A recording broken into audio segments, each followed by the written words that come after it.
जय हिंद, नमस्कार। मैं अंबर जैदी स्वागत करती हूँ आप सबका एक बार फिर से आज के इस कार्यक्रम में। और जैसा कि आप सब जानते हैं, 21 घंटे की मैराथन पीस टॉक्स के बाद पाकिस्तान के इस्लामाबाद में जो यूएस और ईरान के बीच में मीडिएशन सपोजिटली जो पाकिस्तान कर रहा था, हालांकि पाकिस्तान की औकात थी कि मीडिएशन करा सके, और जो हकीकत और पाकिस्तान की पोल खुल भी गई, पूरी तरह से फेल हो चुका।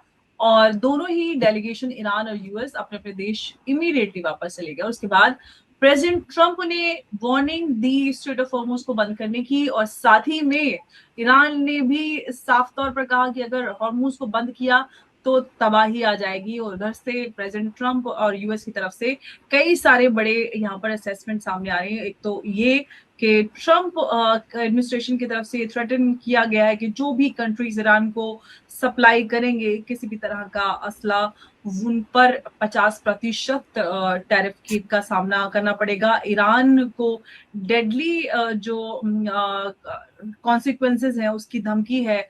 और साथ ही साथ चाइना को लेकर भी बड़ा, यूएस की जो इंटेलिजेंस रिपोर्ट है उनके हिसाब से चाइना जो है ईरान को बड़ी खेप पहुंचाने के फिराक में है, और चाइना ही सप्लाई करता आया है। तो बड़े सारे अपडेट हैं इस फेल्ड पीस टॉक के बाद, और इस पे हम बात करेंगे कि आखिर होने क्या वाला है। साथ ही साथ प्रेसिडेंट पुतिन ने भी मीडिएशन ऑफर किया है इस पूरे वेस्ट एशिया क्राइसिस के बीच में। तो बड़े सारे अपडेट हैं, इन सबको मिलाकर हम थोड़ा सा जानने की कोशिश करेंगे कि पाकिस्तान में जो टॉक्स फेल हुए उसके बाद आगे क्या क्या रशिया प्ले कर सकता है एक मीडिएटर की भूमिका, जो कि वो माइंड रखता भी है। तो बात करेंगे इसी मुद्दे पर, और इस पर मेरे साथ बात करने के लिए मौजूद है उमेश जी। स्वागत, जय हिंद, नमस्कार। जय सिया राम अंबर जी। जय सिया राम। उमेश जी, इस्लामाबाद टॉक फेल हुई, और उसके बाद इमीडिएटली दोनों ही डेलीगेशन अपने अपने देश वापस चले गए। प्रेसिडेंट ट्रंप और अमेरिका की तरफ से स्ट्रॉन्ग रिएक्शन आ रहा है, और ऑफ कोर्स जो प्री कंडीशंस रखी गई थी इस टॉक से पहले, उसी से समझ में आ गया था कि ये टॉक्स फेल होने वाली है। इनफैक्ट सभी को समझ में आ रहा था, क्लियर था, क्योंकि इतने लंबे वर्षों का डिसएग्रीमेंट और जिस तरह की कंडीशंस जो इतने सालों में पूरी नहीं हुई, तो वो एक चंद घंटों में कैसे पूरी हो जाएंगे, ये बात तो क्लियर थी। और वो भी फिर पाकिस्तान जैसे देश में पाकिस्तान की वो भूमिका नहीं है। पाकिस्तान फैसिलिटेटर जरूर हो सकता है, लेकिन मीडिएटर पाकिस्तान की औकात नहीं है। अब यहाँ पर नतीजे भी क्लियर हो गए, अब आगे क्या, क्योंकि रशिया भी मीडिएशन ऑफर कर रहा है, दोनों ही की तरफ से काफी स्ट्रॉन्ग रिएक्शंस आ रहे हैं। देखिए अंबर जी, सबको मालूम था कि ये जो पीस टॉक्स है इस्लामाबाद के अंदर हो रही थी between JD Vance and Iranian delegation, वो फेल होना ही था। 21 घंटे का भी इन्होंने एक टाइम पास ही किया था, क्योंकि दोनों ही मानने वाले नहीं थे। उसी बीच रिपोर्ट्स आ रही है कि अमेरिका जो है अपने मिलिट्री प्लेन भेज रहा है, कार्गो प्लेन्स भेज रहा है, military cargo planes every day. और इसका मतलब है कि वहां पर हेवी डिप्लॉयमेंट होने वाला है। उसके अलावा एक चीज और भी आ रही है कि चाइना जो है नए मिसाइल डिफेंस सिस्टम्स और मिलिट्री कंपोनेंट्स ईरान को भेज रहा है नेक्स्ट फ्यू वीक्स में। एक तरह से ये एक टॉक शैम था। और ये जो पीस प्रोसेस है, जो बोला जा रहा है कि सीज फायर के जो 14 दिन है, इसके अंदर मिलिट्री बिल्डअप हो रहा है। तो इसका मतलब ये है कि दोनों ही एक दूसरे को ब्लफ कर रहे थे। गेम ऑफ ब्लफ होता ना ताश में, वैसा ही ये ब्लफ का गेम था। और इस बीच अभी रिपोर्ट यहां तक आई है कि पाकिस्तान ने अपनी 13,000 फोर्स और 18 फाइटर जेट्स सऊदी में भेज दिए हैं। सऊदी ने बोल दिया है कि चुपचाप आ जाओ, नहीं तो $6.5 बिलियन देने पड़ेंगे। और अभी तो ट्रंप ने बोल दिया है कि चलो पीस टॉक्स नहीं होगी, अगर आपकी सप्लाई लाइन कट करनी है तो हम नेवल ब्लॉकेड ही कर देते हैं, हमें आपसे युद्ध नहीं लड़ना है। जैसे क्यूबा का उन्होंने नेवल ब्लॉकेड किया था, वैसा ही ईरान का कर रहे हैं, ताकि ईरान को एक तरह से वो अपना तेल एक्सपोर्ट ना कर सके और उसको कोई मिलिट्री कंपोनेंट्स वो आ ना सके। पर यूएस की जो सीएनएन है, उन्होंने बोला है कि चाइना जो है मिलिट्री कंपोनेंट्स भेज रहा है। वो कैसे भेज रहा है? वो तो पाकिस्तान खुद कर रहा है, पाकिस्तान की राष्ट्रीय सीपेक के द्वारा ही वहां पर ये सप्लाई हो रही है। एक तरफ पाकिस्तान बोल रहा है कि वो मीडिएटर बन रहा है, और दूसरी तरफ फैसिलिटेट कर रहा है ईरान को military deployments, military shipments from China. एक तरह से this war is getting final towards China, it is between China and America. और उसी के बीच रिपोर्ट ये आई है कि ताइवान की जो ऑपोजिशन लीडर है वो अभी चाइना विजिट की है और वहां पर जी जिनपिंग से प्लान किया है और दोनों ने मिलके वहां पर पीसफुल रीयूनिफिकेशन की बात की है। देखिए अल्टीमेटली ये वॉर था between America and China. Venezuela, Iran, Cuba, all were just a buildup. और अमेरिका इस तरह से यूरेनियम ऑयल की सप्लाई रोकना चाहता है ताकि चाइना उसको एक्सेस ना कर सके। ईरान ने बोला हम स्ट्रेट ऑफ हॉर्मुज नहीं देंगे आपको, तो अमेरिका ने बोला हमको कोई प्रॉब्लम नहीं है, हम अपने शिप्स वहां पे डिप्लॉय कर देंगे, किसी को आने नहीं देंगे, किसी को जाने नहीं देंगे, एक तरह से नाकाबंदी करके बैठ जाएंगे।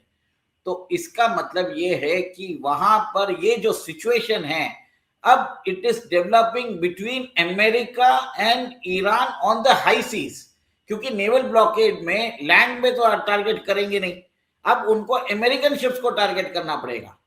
अब ये war is going to happen between China and America, because China जो है अपनी नेविगेशन सिस्टम बाइडू की वो बाइडू की नेविगेशन सिस्टम्स प्रोवाइड कर रहा है for precision strikes over America, over American assets in the gulf. एक तरह से डायरेक्ट वॉर हो चुका है, चाइना एक तरह से घुस चुका है। इस बीच रशिया ने बोला है कि मैं मीडिएशन करने को तैयार हूं, ये सबसे बड़ी बात है। देखिए कि पुतिन ने वहां पर बोला है कि मैं मीडिएशन करने को तैयार हूं, और कल ही उन्होंने ये भी बोल दिया जब तक रशिया, चाइना और ईरान है कोई भी अपनी हिजीमनी नहीं बना के रख सकता।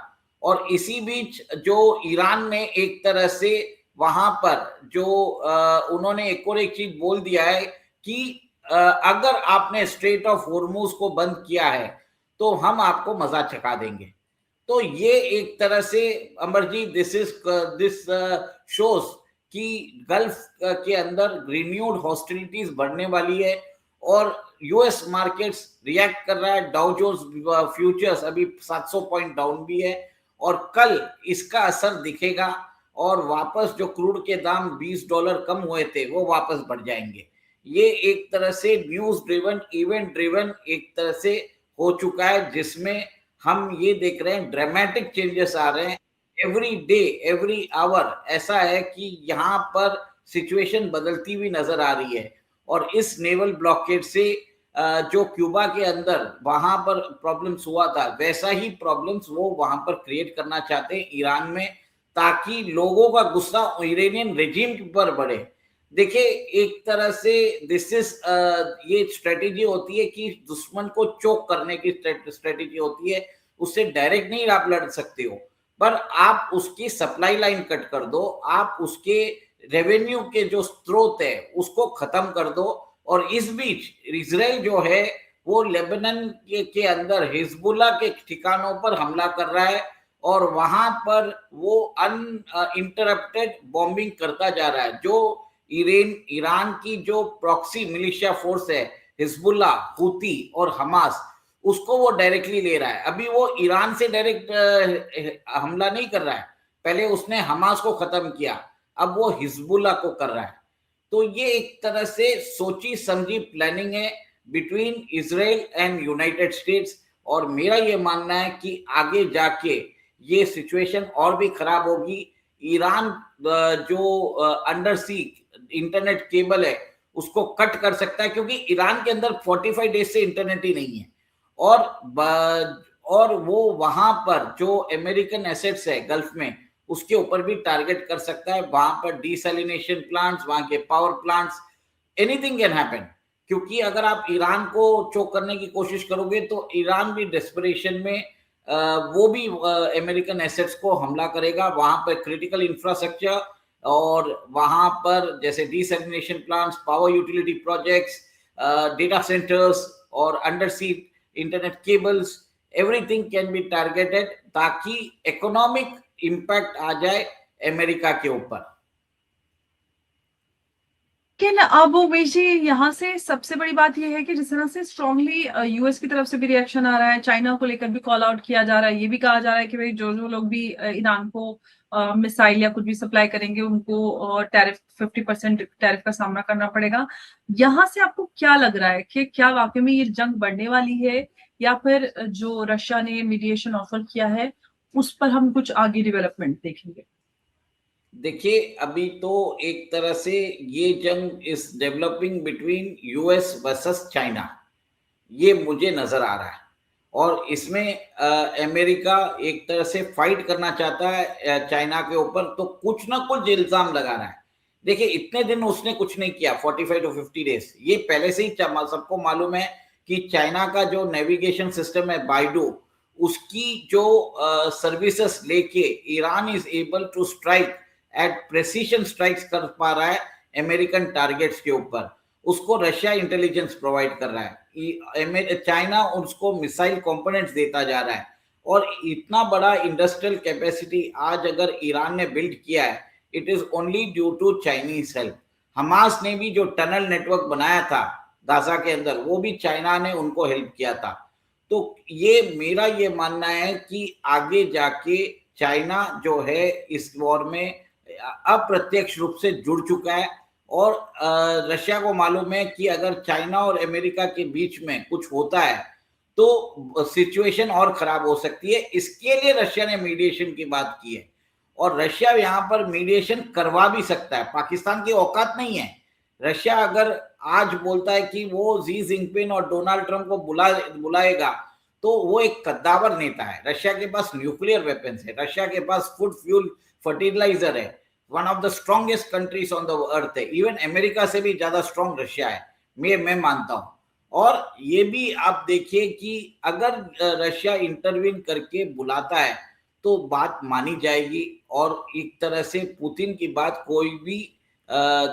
कोई भी इसको एक तरह से नकार नहीं सकता। क्या हम अब पाकिस्तान की फील्ड टॉक्स के बाद हम क्या रशिया की तरफ से इस तरह की चीजें देखेंगे, और जिस तरह की वार्निंग्स आ रही हैं उसके अलावा हम यहाँ पर कोई फर्दर एस्केलेशन ना हो, इसकी बजाय जो अब ये मीडिएशन ऑफर किया गया रशिया की तरफ से, क्या उसकी तरफ कोई बड़ा डेवलपमेंट नजर आएगा? देखिए, सबसे पहले तो कि अभी जो इस्लामाबाद पीस टॉक्स फेल हो चुकी है, उसके बाद कोई ना कोई प्रोग्रेस तो जरूर हुआ है, क्योंकि 45 इयर्स के बाद Iranian representatives and American representatives face to face मिले हैं, और वहां पर तीखी नोकझोंक हुई है। ऐसा नहीं है कि उस मीटिंग में कुछ हुआ नहीं है, एटलीस्ट एक तरह से कॉमन डिसएग्रीमेंट्स निकल के आ चुके हैं। अब डिसएग्रीमेंट्स को एग्रीमेंट में कैसे बनाना, और इसमें ट्रस्ट डेफिसिट को कैसे रिड्यूस करना, कौन सी कंट्री एक तरह से इफेक्टिवली दोनों को हैंडल कर सकती है? It is only Russia. Russia के ऊपर ईरान का भी एक तरह से उनको रशिया के ऊपर विश्वास है, और American president already Vladimir Putin से मिल चुके हैं अलास्का के अंदर लास्ट में। तो ये एक तरह से पुतिन ने जो पेशकश की है उसमें वो और भी शर्त रखेंगे, जिसमें अमेरिका को बोलेंगे हम आपका वॉर हटा देंगे, आप यूक्रेन और रशिया के बीच में जो 4 साल से जंग चल रही है और आप उनको हथियार दे रहे हो, तो आप भी उनको सारी डिटेल्स देना बंद कर दो।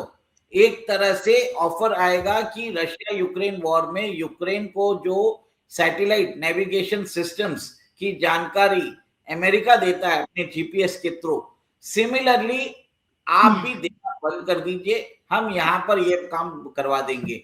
एक तरह से रशिया का स्ट्रेटेजिक लेवरेज होने वाला है।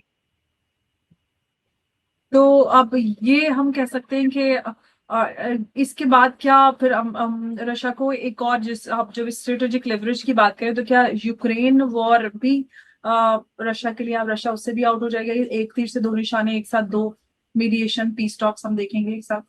डेफिनेटली यही होने वाला है। अगर वॉर को एंड करना है, और अगर एस्केलेशन के लिए कोई भी तैयार नहीं है, पीस लाना चाहते हो आप, then the only way is to accept Putin's offer, और आपको दोनों युद्ध के बारे में बात करनी पड़ेगी, रशिया एंड यूक्रेन और इजराइल और ईरान।